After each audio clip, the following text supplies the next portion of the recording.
Welcome back to the Cozy Crypt and my segment on Israel Keyes, the contractor who buried ghosts. This is part 2 of a 6-part mini-series entitled The Face of a Family Man. I want to make very clear in my making of these videos that, there's disturbing content for sure, but that I don't mean to glorify this individual. In fact, I really do want to learn what created this, what caused this, and how to have this never happen again, because this man was horrific, absolutely horrific. And if you listen to any of his interviews, which I've got on my YouTube channel, and I've put excerpts throughout, he's just an amazingly detached person for all of the things that he's done. But on to the story. Now, there is no one who knows me, or who has ever known me, who knows anything about me, really. They know they're going to tell you something that does not line up with anything I tell you, because I'm two different people, basically. And the only person who knows about what I'm telling you, the kind of things I'm telling you, is me. How long have you been two different people? Long time. 14 years. Israel Keyes was born on January 7th, 1978, and was the second of 10 children to parents Heidi Keyes and John Keyes, where they were members of the LDS Church in Torrance, California. Him and his siblings were homeschooled, and they lived in a community of approximately 4,000 people. Israel Keyes had no remorse at all. He enjoyed what he did. He talked about enjoying what he did. He talked about, had he not been caught, some of his future plans and what he would have done, which included continuing to do what he was doing, continuing to kidnap and murder people. So he had no remorse at all. In approximately 1983, him and his family moved to a home in Colville, Washington, population approximately 4,000, in a one-bedroom cabin on Rocky Creek Road with no electricity or running water. They were homeschooled, and some of the children lived in a tent, were forced to hunt their own food, chop firewood, and worked on local farms to support the family. There was suspected abuse by Israel Keyes' father, but no absolute confirmation has ever been made. At this point, his family joined a white supremacist Christian church called the Ark.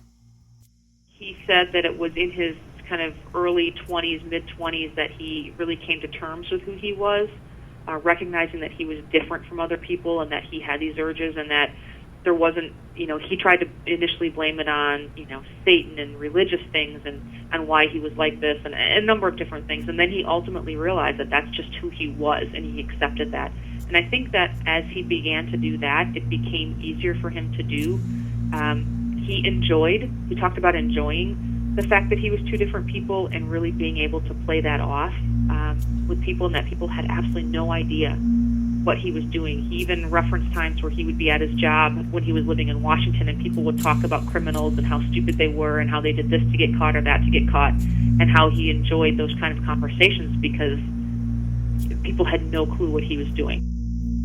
Another family present in the Ark at the same time as the Keyes family was Chevy Kehoe and his brother, who were convicted of triple murder in 1996.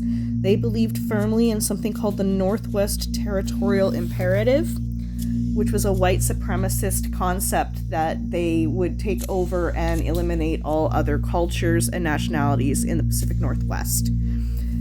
Keyes' family eventually found that the Ark was a little bit not what they were looking for and moved to the Christian Israel Covenant Church, which was more of a white supremacist militia.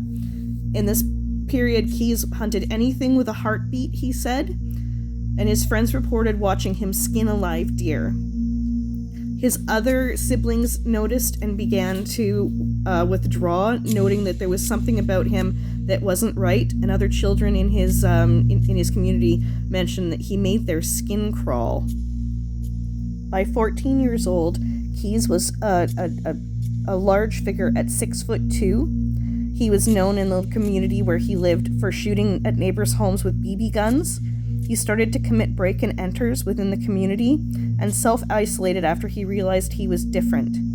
In 1994, he was arrested for shoplifting, and it was discovered that he had stolen and amassed a giant cache of guns, which his parents then forced him to return. Keyes was very meticulous. His crimes were very well thought out. There was nothing that was spur of the moment or, just kind of went out one day and decided to do something. Everything was meticulously planned, and our interviews with him were the same from his standpoint. I mean, I never got the sense that he, accidentally told us something or got angry and riled up and then something flew out of his mouth. My sense was that he knew every time he came in kind of what he was going to give us that day. During this period, he was reported to have tied a cat to a tree with parachute cord and shot it with a .22 revolver, and was noted to find it funny. He built his first cabin at age 16 and became a skilled carpenter. In 1997, he relocated to Smyrna, Maine, where he collected sap to make maple syrup. Not long after that, Keyes renounces his Christian faith to his parents, leading to them evicting him and cutting off all contact with his siblings. It's at this point that he initially starts to acknowledge and becomes interested in Satanism. In the summer of 1997, Keyes commits his first admitted to crime with an actual human component at the Deschutes River. He's known to have kidnapped a 14-year-old girl who'd been tubing with her friends. He grabbed the girl at the back of her group, dragged her to a campground bathroom, tied up, and assaulted her. He had planned to kill her and dump her in the toilet pit, but she talked her way out, convincing him that she would not tell a soul, and he released her. He admitted later he was too timid, he wasn't violent enough, and he wouldn't let it happen again. The victim for this assault has never been located, and the FBI are still working to locate them. On to Keyes' military service. From 1998 to 2001, Keyes enlisted in Albany, New York under the Delayed Enlistment Program. He had to complete his high school before he was able to enlist.